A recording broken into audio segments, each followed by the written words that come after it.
Os Porcos, de Júlia Lopes de Almeida. Voz, Iba Mendes. Quando a cabocla Umbelina apareceu grávida, o pai moeu-a de surras, afirmando que daria o neto aos porcos para que o comessem. O caso não era novo, nem a espantou, e que ele havia de cumprir a promessa sabia-o bem. Ela mesma, lembrava-se, encontrara uma vez um braço de criança entre as flores douradas do abobral. Aquilo com certeza tinha sido obra do pai. Todo o tempo da gravidez pensou numa obsessão crudelíssima, torturante, naquele bracinho nu, solto, frio, resto de um banquete delicado, que a torpe voracidade dos animais esquecera por cansaço ou enfartamento. Umbelina sentava-se horas inteiras na soleira da porta, alisando com um pente vermelho de celulóide o cabelo negro e corredio. Seguia assim, preguiçosamente, com olhar agudo e vagaroso, as linhas do horizonte, fugindo de fixar os porcos, aqueles porcos malditos, que lhe rodeavam a casa desde manhã até a noite. Via-o sempre ali, arrastando no barro os corpos imundos, de pelo ralo e banhas descaídas, com o olhar guloso, luzindo sob a pálpebra mole, e o ouvido encoberto pela orelha chata, no egoísmo brutal de concentrar em si toda a atenção. Os leitões vinham por vezes, barulhentos e as cambalhotas, envolverem-se na sua saia, e ela sacudia-os de nojo, batendo-lhes com os pés, dando-lhes com força. Os porcos não a temiam, andavam perto, fazendo desaparecer tudo diante da sofreguidão dos seus focinhos rombudos e móveis, que iam e vinham grunhindo, babosos, hediondos, sujos da lama em que se deleitavam, ou alourados pelo pó do milho, que estava para ali aos montes, flavescendo ao sol. Ah, os porcos eram um bom sumidouro para os vícios do caboclo. Umbelino execrava-os e ia pensando no modo de acabar com o filho de uma maneira menos degradante e menos cruel. Guardar a criança. Mas como? O seu olhar interrogava em vão o horizonte frouxileado de nuvens. O amante, filho do patrão, tinha-a posto de lado. Diziam até que ia casar com outra. Entretanto, achavam-na todos bonita, no seu tipo de índia, principalmente aos domingos, quando se enfeitava com as maravilhas vermelhas, que lhe davam colorido à pele bronzeada, e a vestiam toda com um cheiro doce e modesto. Eram 2 horas da madrugada quando a Umbelina entreabriu um dia a porta da casa paterna e se esgueirou para o terreiro. Fazia luar, todas as coisas tinham um brilho suavíssimo.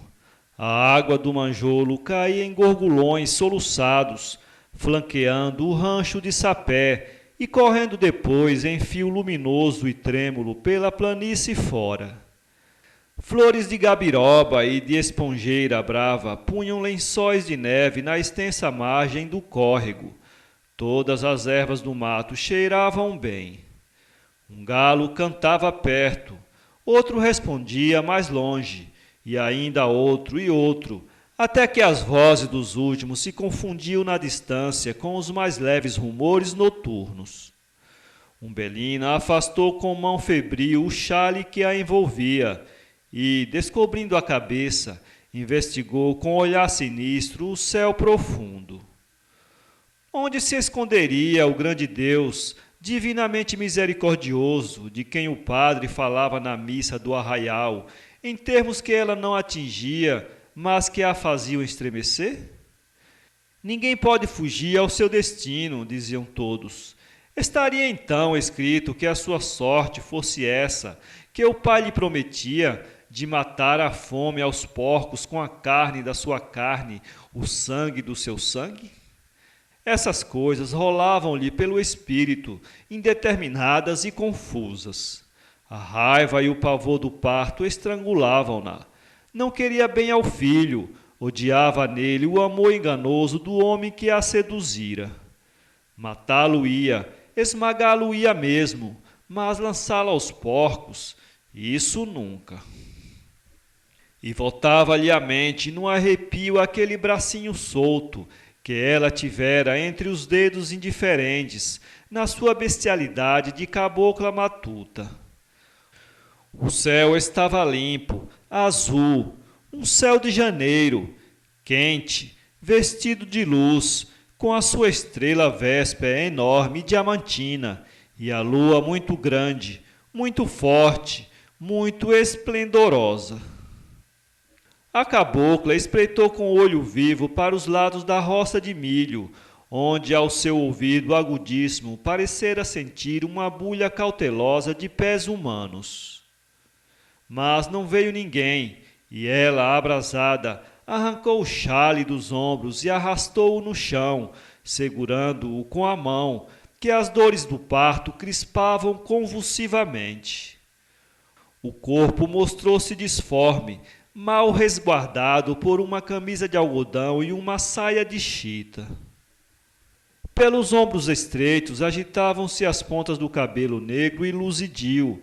O ventre pesado, muito descaído, dificultava-lhe a marcha, que ela interrompia a miúde para respirar alto ou para agachar-se, contorcendo-se toda.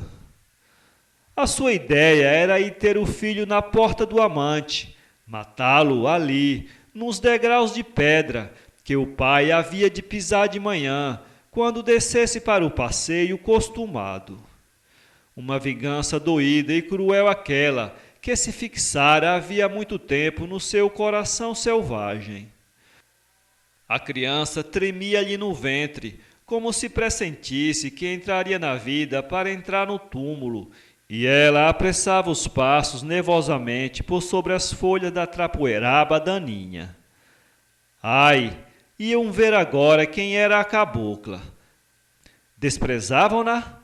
Riam-se dela? Deixavam-na à toa como um cão sem dono? Pois que esperassem. E ruminava o seu plano, receando esquecer alguma minúcia. Deixaria a criança viver alguns minutos, fala-ia mesmo chorar, para que o pai lá dentro, entre o conforto do seu colchão de paina, que ela desfiara cuidadosamente, lhe ouvisse os vagidos débeis e os guardasse sempre na memória, como um remorso. Ela estava perdida. Em casa não a queriam, a mãe renegava-a, o pai batia-lhe, o amante fechava-lhe as portas. E Umbelina praguejava alto, ameaçando de fazer cair sobre toda a gente a cólera divina. O luar, com a sua luz branquecenta e fria, iluminava a triste caminhada daquela mulher, quase nua e pesadíssima, que ia golpeada de dores e de medo através dos campos. Umbelina ladeou a roça de milho, já seca, muito amarelada, e que estalava ao contato do seu corpo mal firme. Passou depois o grande canavial, de um verde d'água que o luar enchia de doçura e que se alastrava pelo morro abaixo, até lá perto do engenho, na esplanada da esquerda. Por entre as canas houve um rastejar de cobras, e ergueu-se da outra banda, na negrura do mandiocal, um voo fofo de ave assustada. A cabocla benzeu-se e cortou direito pelo terreno mole do feijoal ainda novo, esmagando sob a sola dos pés curtos e trigueiros as folhinhas tenras da planta ainda sem flor. Depois abriu lá em cima a cancela, que gemeu prolongadamente nos movimentos de ida e de volta, com que ela a impeliu para diante e para trás. Entrou no pasto da fazenda. Uma grande mudez por todo o imenso gramado. O terreno descia numa linha suave até o terreiro da habitação principal, que aparecia ao longe num ponto branco. A cabocla abaixou-se tolhida, suspendendo o ventre com as mãos. Toda a sua energia ia fugindo, espavorida com a dor física que se aproximava em contrações violentas. A pouco e pouco os nervos distenderam-se e o quase bem-estar da extenuação fê-la deixar-se ficar ali, imóvel, com o corpo na terra e a cabeça erguida para o céu tranquilo. Uma onda de poesia invadiu-a toda. Eram os primeiros enleios da maternidade, a pureza inovidável da noite, a transparência lúcida dos astros, os sons quase imperceptíveis e misteriosos que lhe pareciam vir de longe, de muito alto, como um eco fugitivo da música dos anjos que diziam haver no céu sob o manto azul e flutuante da Virgem Mãe de Deus. Umbelina sentia uma grande ternura tomar-lhe o coração, subir-lhe aos olhos.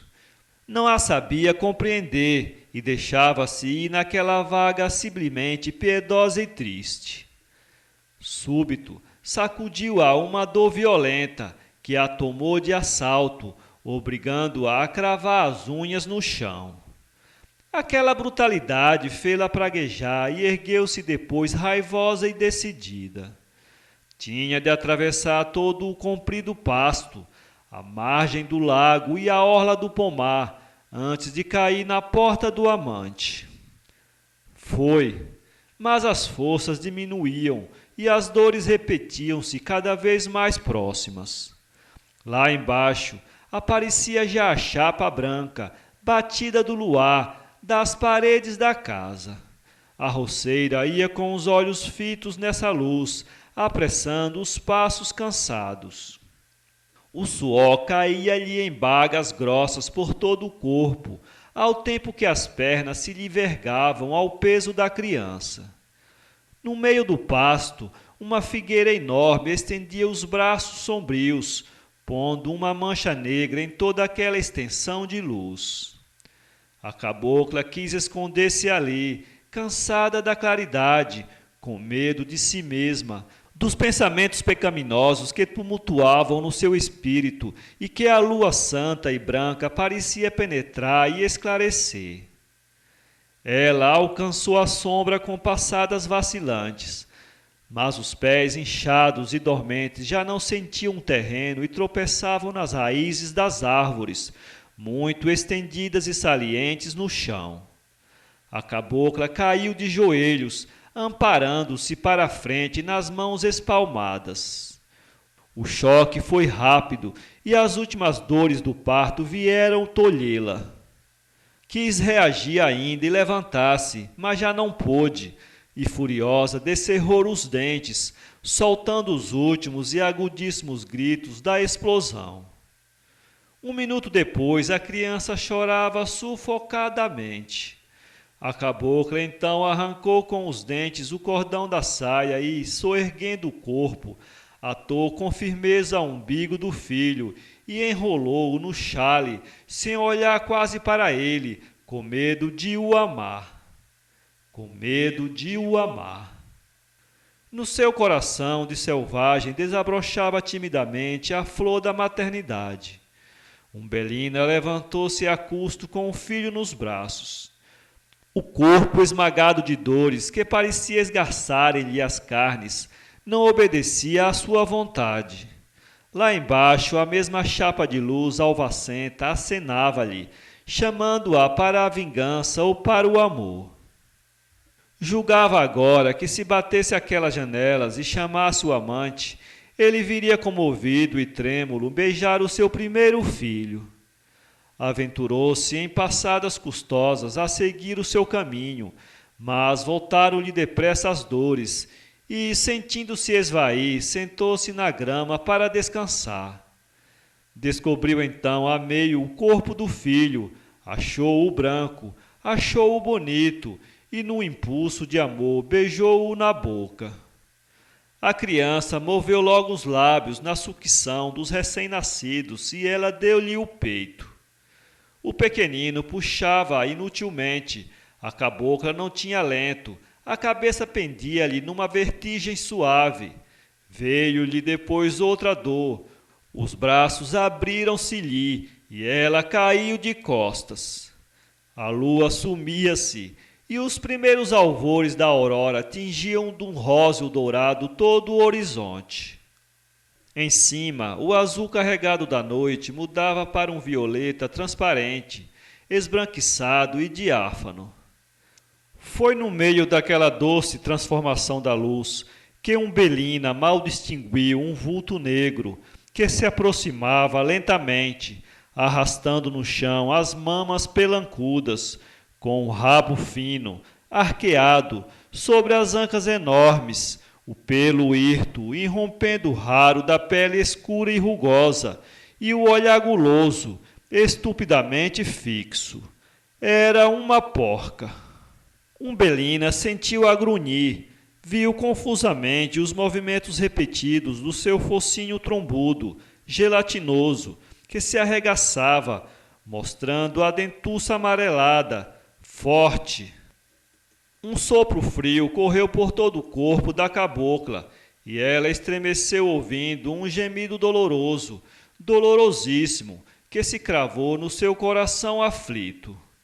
Era do filho. Quis erguer-se, apanhá-lo nos braços, defendê-lo, salvá-lo. Mas continuava a esvair-se, os olhos mal se abriam, os membros laços não tinham vigor, e o espírito mesmo perdia a noção de tudo. Entretanto, antes de morrer, ainda viu vaga e indistintamente o vulto negro e roliço da porca, que se afastava com um montão de carne pendurado nos dentes, destacando-se isolada naquela imensa vastidão cor-de-rosa. Para ler este conto, acesse www.poeteiro.com